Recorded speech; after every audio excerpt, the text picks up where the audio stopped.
साथियों नमस्कार। मैं आर के अमोल अमोल 24 चैनल पर आपका हार्दिक स्वागत।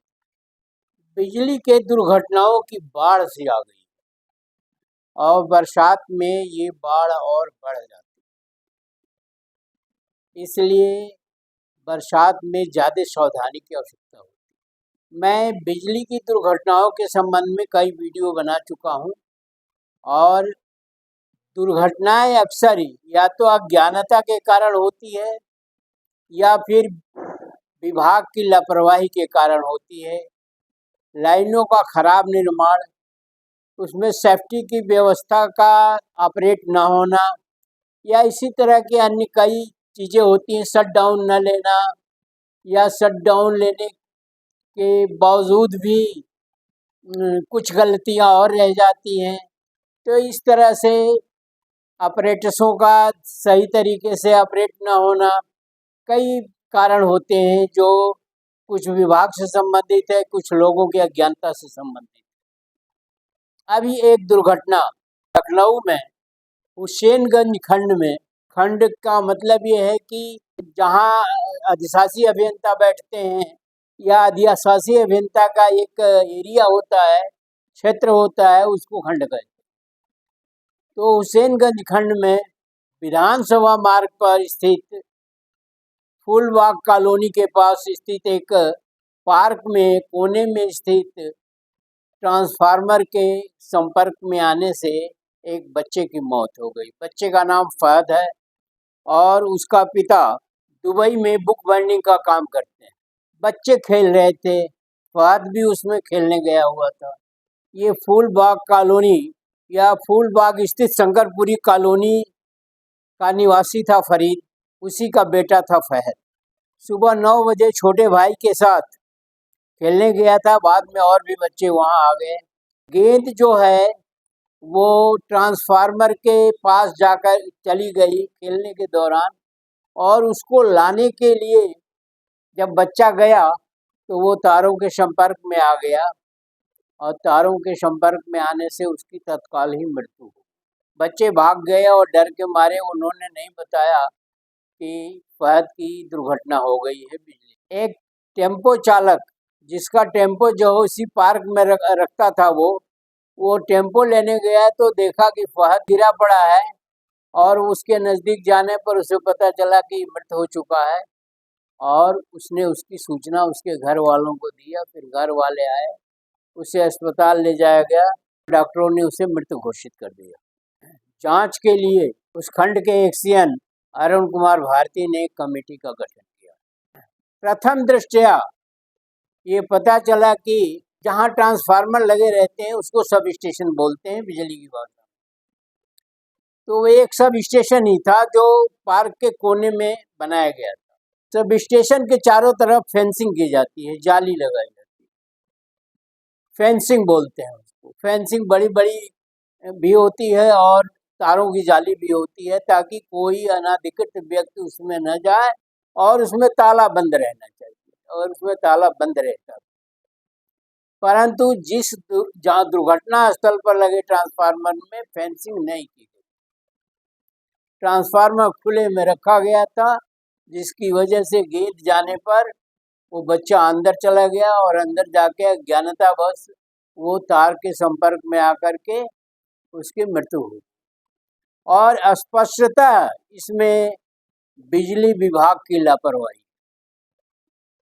अनेकों सब स्टेशनों पर पाएंगे, तमाम सब स्टेशनों पर पाएंगे कि फेंसिंग नहीं है, अर्थिंग नहीं है, तार लटक रहे हैं, यहाँ तक कि उसमें बहुत सही कैपेसिटी का फ्यूज नहीं लगा है और इस तरह की तमाम गड़बड़ियां हैं। उसकी ज़मीन से ऊंचाई तारों की कम है, जिसकी वजह से लोग आ जाते हैं, वो एक स्पेसिफाइड ऊंचाई होनी चाहिए उसकी, और इस तरह की तमाम गड़बड़ियां मिलेगी आपको सब स्टेशनों में। लाइनों में स्टे लगे हैं तो उसमें स्टे इंसुलेटर नहीं है, गार्डिंग नहीं है तारों की, ताकि टूट करके गिरे तो ऊपर ही लटके रह जाएं। इस तरह से अनेकों चीज़ें हैं, मतलब अर्थिंग नहीं है, अगर ये सेफ्टी डिवाइसेज या सेफ्टी के जो मेजर्स हैं उनका प्रोविज़न है, नहीं किया गया है, तो ये दुर्घटना के कारण बनते हैं। इसी तरह से 11 केवी लाइन में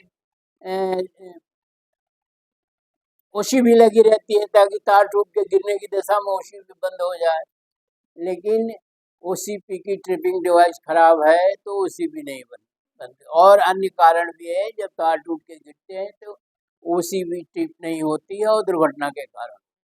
तो इस तरह से आप देखिएगा कि बिजली विभाग की लाइनों में, सब स्टेशनों में सब गड़बड़ियाँ हैं और दुर्घटना होने के बाद उसकी जांच करके खानापूर्ति कर दी जाती है। जांच विभागीय भी की जाती है और विद्युत सुरक्षा निदेशालय द्वारा भी की जाती है। विद्युत सुरक्षा निदेशालय द्वारा जांच भी एक फॉर्मेलिटी है, एक व्यवस्था है और कहा जाता है कि ये तो उपभोक्ता के संतोष के लिए या दुर्घटना जिसकी हुई है उसके संतोष के लिए ये जांच की जाती है, बाकी इस पर कोई कार्रवाई नहीं होती। नहीं तो संबंधित विभाग के कर्मचारियों के खिलाफ कोई कार्रवाई होती है और नहीं उसे मुआवजा दिया जाता है। मुआवजा लेने के लिए एक आम आदमी तो मुआवजा ले ही नहीं सकता, क्योंकि उसकी इतनी कठिन प्रोविजंस हैं या इसकी कठिन प्रक्रिया है, जिसकी वजह से उसे न तो मुआवजा मिलता है और न ही उस पर सक्रिय कोई कार्रवाई होती है, जिसकी वजह से बार बार दुर्घटनाएं घटित होती हैं। सरकार मौन है, सरकार के पास बहुत काम है, सरकार के पास अनेकों काम है। कांवड़ यात्रा भी काम है, तीज त्योहार भी काम है, और क्या क्या काम गिनाए। सरकारों के पास तो काम की भरमार है और सरकार को किसी के जान माल मर जाने, चाहे उसकी पत्नी मर जाए, खुद मर जाए, बच्चा मर जाए, सरकार जो है टस से मस नहीं होती है और सरकार उस चीज़ को लटकाए रहती है और कोई कार्रवाई नहीं। नहीं तो संबंधित व्यक्ति को मुआवजा मिलता है और नहीं वो दुर्घटना के बाद जो है सब स्टेशन ठीक किया जाता है। ये प्राइवेट एजेंसी से अगर इसकी जांच कराई जाए इन लाइनों की और सब स्टेशनों की, तो वास्तविकता का पता चल जाए। विद्युत सुरक्षा निदेशालय का भी ये काम है कि वो लाइनों की जांच करके उसकी रिपोर्ट जो है संबंधित कंपनियों के विभाग के अधिकारियों तक पहुंचाए और उस पर सक्रिय कार्रवाई करवाए, लेकिन कहीं कुछ नहीं। ऐसी स्थिति में लोग मरते रहते हैं, जांचें होती रहती हैं, सरकारें मौन रहती हैं, विभाग मौन रहते हैं और लोगों को एक तरह से सांत्वना ढाढ़स दे करके और भेज दिया जाता है वापस। वो भी भूल जाता है क्योंकि उसके घर में तो मौत हुई है, वो कहाँ हंगामा करे और कैसे करे और क्या करे।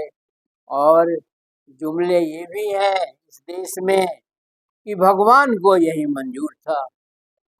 हम अपनी गलती नहीं सुधारेंगे, हम उस पर कोई सक्रिय कार्रवाई नहीं करेंगे, बस ये कह देंगे कि भगवान को यही मंजूर था। अब भगवान कहाँ रहता है, उसका दरवाज़ा कहाँ खटखटाया जाए कि भगवान कहाँ मिलेगा जो ये बताए कि नहीं जाना चाहिए, इस सब स्टेशन की फेंसिंग नहीं है या इसमें ये खराबी है या वो खराबी है या इस देश के लोग जो है ऐसे हैं, तो भगवान को कहाँ खोजे। तो इस तरह से भगवान भरोसे ये देश चल रहा है, विभाग चल रहे हैं, सरकारें चल रही हैं, तो भगवान ही कल्याण करेगा। वीडियो को ध्यान से पढ़िए, समझिए, हमें भी कमेंट बॉक्स में समझाइए, सरकारों को भी समझाइए। जिसका मर जाता है वो समझ पाता है कि कैसे क्या होता है।